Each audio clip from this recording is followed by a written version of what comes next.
Hey guys, welcome back to the channel, or if you're new here, welcome officially to the channel. Today I want to talk about a genre that I've been playing since I was young, and one that I've enjoyed for pretty much as long as I've been playing video games. Fighting games. Everyone's tried them at one point or another, but many of you, like me, really haven't sat down and asked the question, when did this genre start? Was it a natural evolution of the beat-em-up genre, or did it take its own path? Well, if you're here, I imagine you're as curious as I am. So let's dive in and look at the origins of one of the most popular esports out there, fighting games. Before I get too deep into this, I kind of want to talk about my thought process a little. The way I thought about this was, what parts of fighters came when? How did one title build from another? Where did certain concepts come into play originally? So you'll see things going from the very basic punch, into multiple moves, into special moves, archetypes, so on and so forth, in mostly a chronological order, with a few deviations just to stay on topic.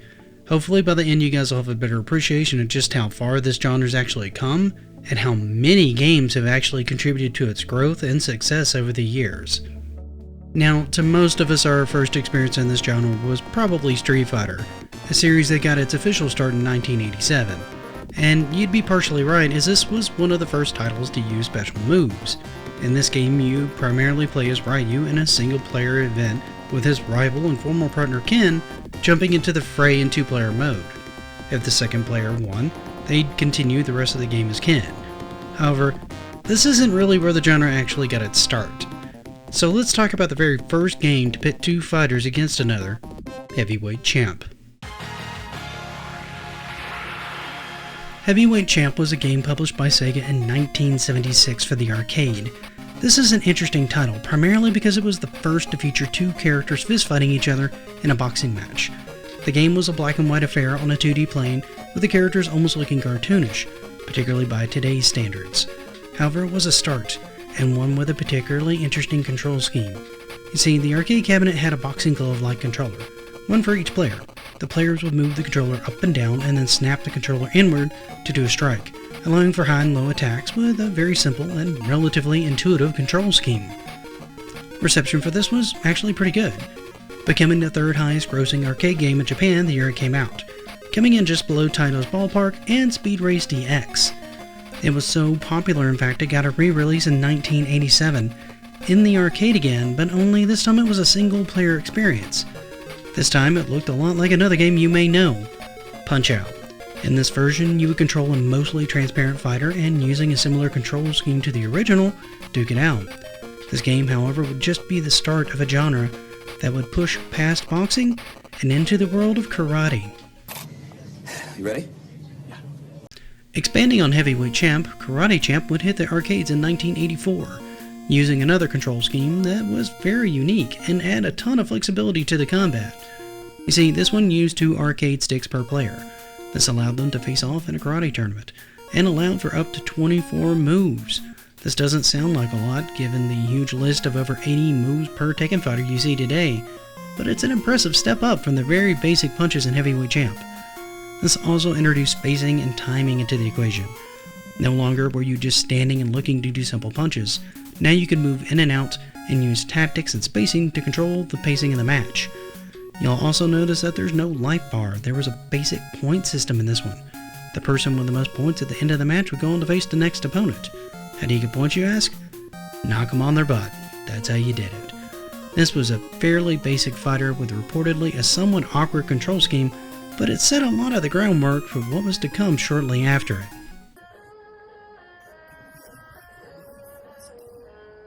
Come on. Seriously. Your whole life? Like even when you were a baby and you didn't know me? Or even really know what life was about? You were waiting for this?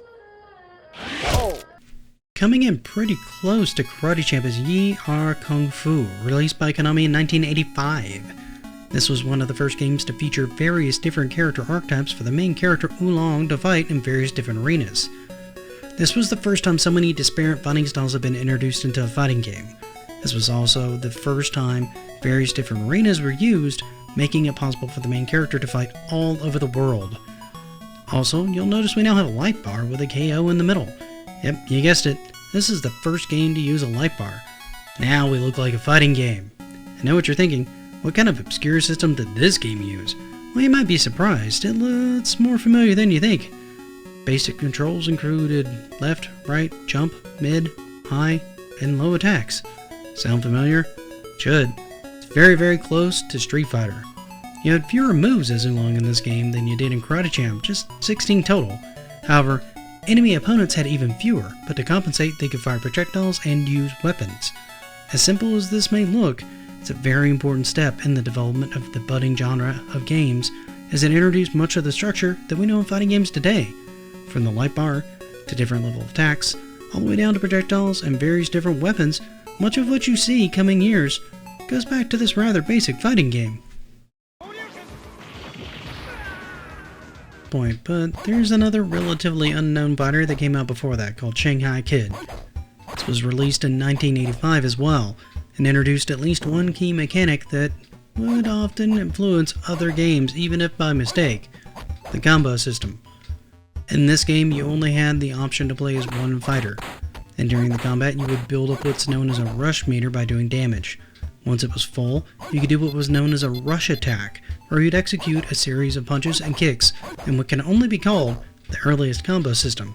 This honestly wouldn't be used again until much later in fighting games, and even then, it was more by accident than intentional. Coincidentally, this would also be the first game I could find that actually had a throw mechanic in it, as you can see here.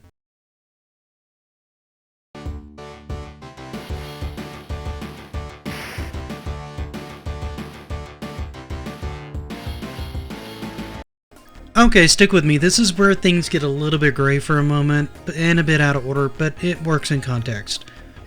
This was introduced in Street Fighter 2. The context is simple, but very powerful.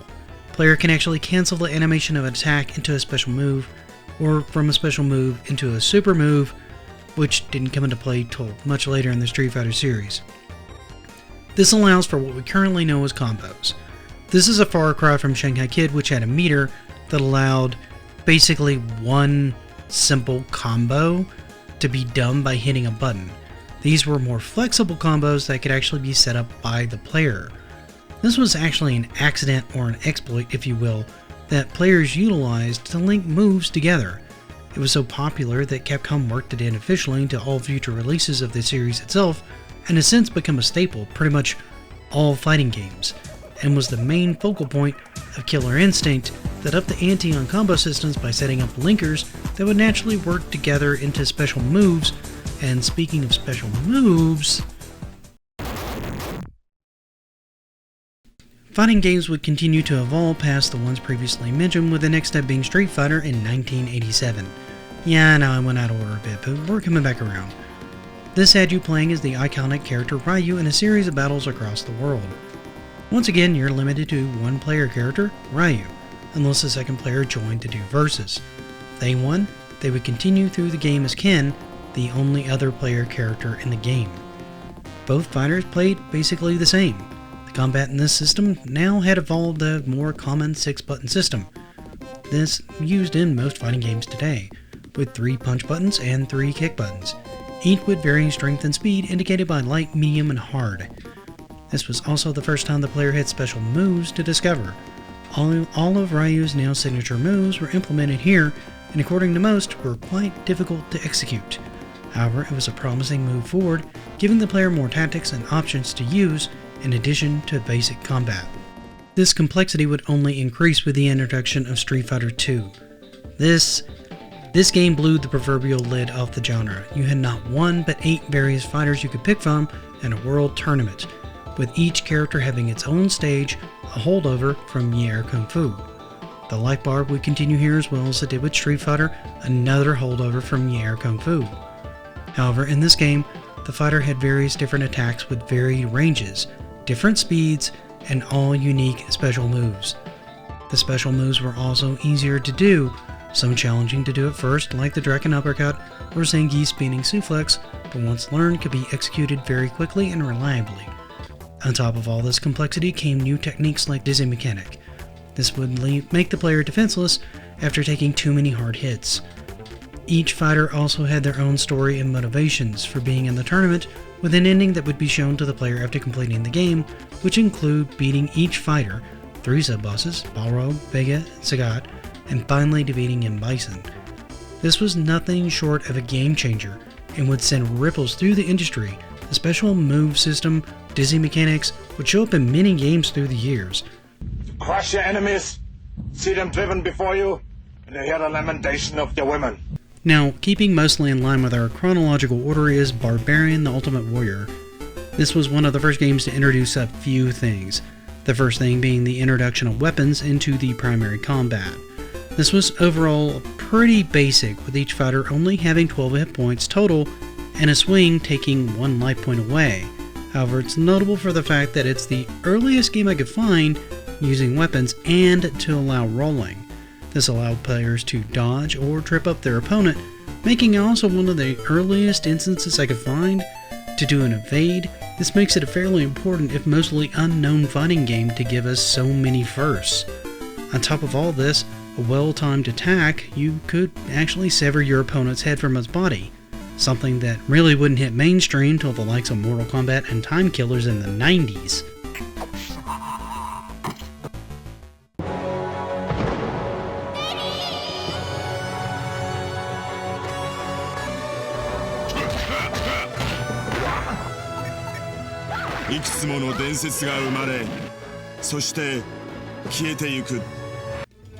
Now let's jump forward a couple of years to kind of our next step, or sidestep you may say. Some of you might actually be surprised to learn that before 3D fighters, 2D fighters had already learned a way to avoid attacks in fighting games, and it wasn't an evade.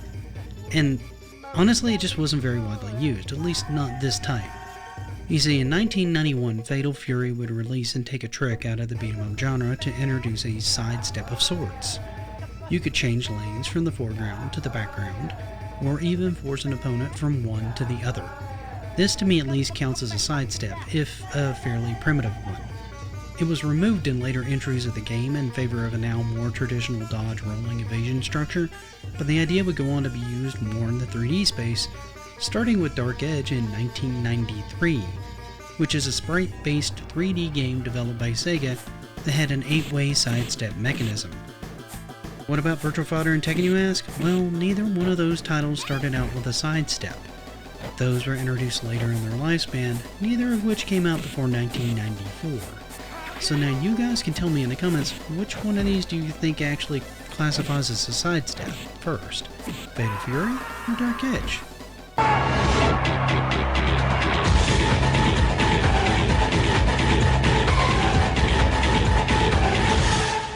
Now, not to really slow down in the 90s, because there was no shortage of fighting games in the 90s, came a new game pretty much out of left field.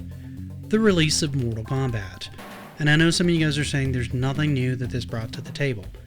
And I initially thought this too, but it did do a few things. This game introduced a whole new level of realisms and graphics, using real actors' likenesses and motions that were then digitized and put into the game. On top of pushing things graphically, it also introduced some new game mechanics. No, stop laughing, this is actually true. It was one of the first games to introduce juggling. Up until this time, a character that was knocked up into the air would have been immune to damage and couldn't be struck. Mortal Kombat changed that, allowing for more opportunities to damage the opponent. Ed Boon also took a page from Street Fighter with special moves, specifically with Sub-Zero's Freeze and Scorpion's Spear. You see, he liked the idea of being able to stun someone and get a free hit, but instead of having a stun meter, he decided to make it an advantage of certain characters in their movesets. Lastly, the thing that made it a great subject of debate and notoriety was the addition of a finisher. This allowed characters to end their opponents in a particularly gruesome way.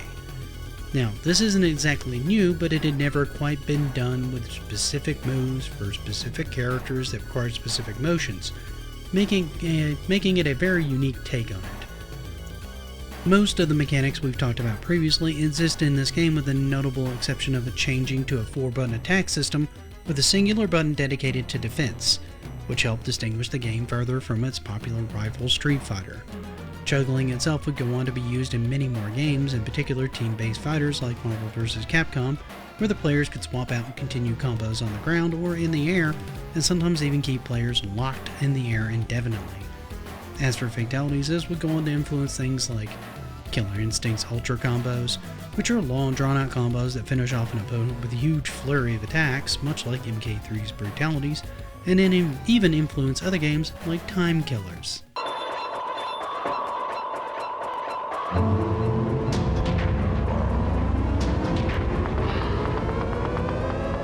闇に散る冥府魔道に生きる友侍魂刃に秘め今ネオジオ CD As more fighting games showed up on the market, they continued to kind of push the envelope, adding more and more new mechanics, one of which was the super meter or rage meter as it was known in Samurai Showdown. Yeah, you heard me, Samurai Showdown is actually responsible for the super meter we know today. Well, its origins at least. However, it worked rather differently and was originally called a POW or rage meter due to how it worked. You see, as the fight went on and your character took more damage, this meter would fill and your character would start to glow red, indicating that they were ready to unleash a special move. This concept would be changed and popularized by Street Fighter II Turbo, which would make it so that doing damage would fill the meter, eventually allowing the player to execute a super move, which was a more powerful variant on a special move. This would continue to evolve with various different meters. The X meter for Marvel vs. Capcom 3 would allow a rage-like aspect, along with the super meter over time, that had not just one level but 3 or more tiers, with certain moves having more cost than others to execute.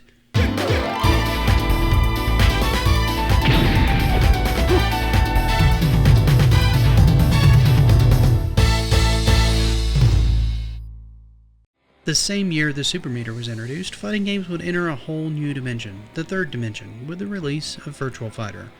This introduced us to fully polygonal fighters in 3D environments.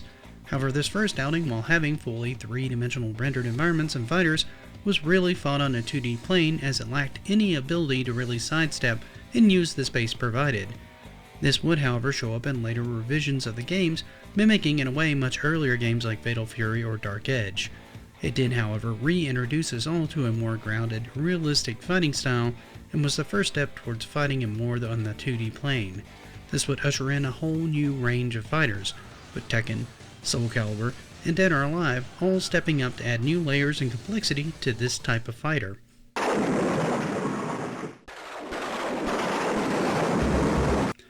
Now, not all evolutions involve the gameplay of the characters themselves. Sometimes it's something as simple as taking the stages and making them more dynamic or interesting, and that's the case with this relatively unknown game, One Must Fall 2097. This is one of the earliest games I could find that had actual stage hazards. Most of us, including myself, think of Dead or Alive when you think stage hazards. And by hazard, I mean the stage having traps and zones that can damage you, not wring you out as seen in the earlier released Virtua Fighter.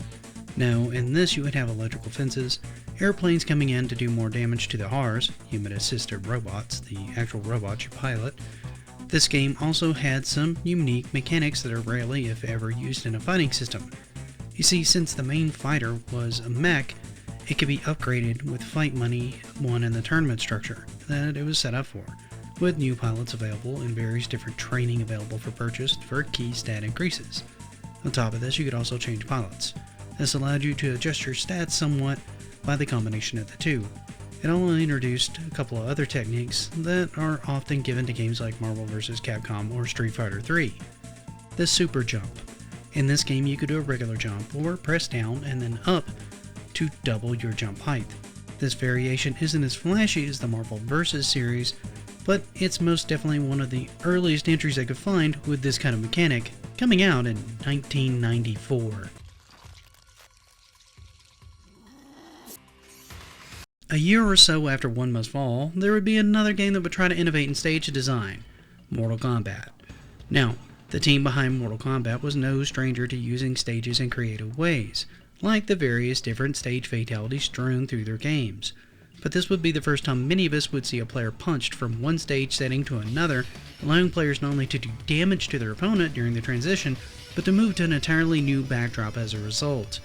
This made the stages feel more dynamic and dangerous, as players would have to not only pay attention to the other fighter, but if they were in the right position on the stage, that they would actually get knocked into the other stage and taking extra damage.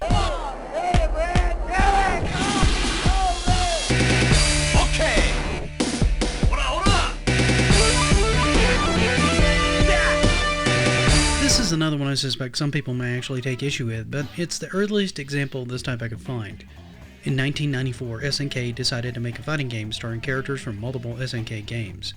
Characters from Art of Fighting, Fatal Fury, among other games, would come together in the first crossover/team fighting game, in the King of Fighters 94.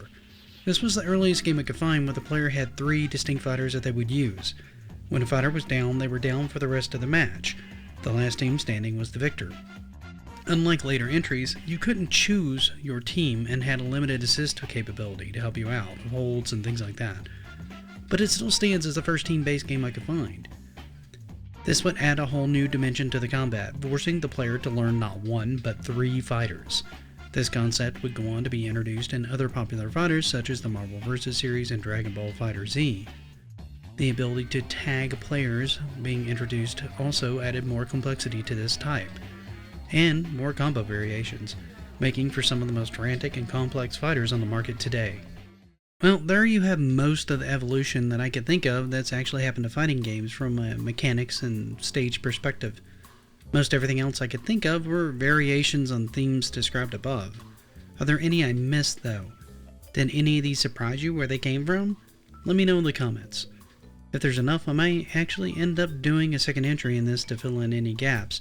However, for now, I'd like to thank you for taking this rather long journey with me and spending part of your day with me. It really does mean a lot to me. If I could impose on you one more time, please leave this video a like. And if you haven't, consider subscribing. It helps me out a ton. For now, though, thank you once again for watching, and until next time, happy gaming. Ready?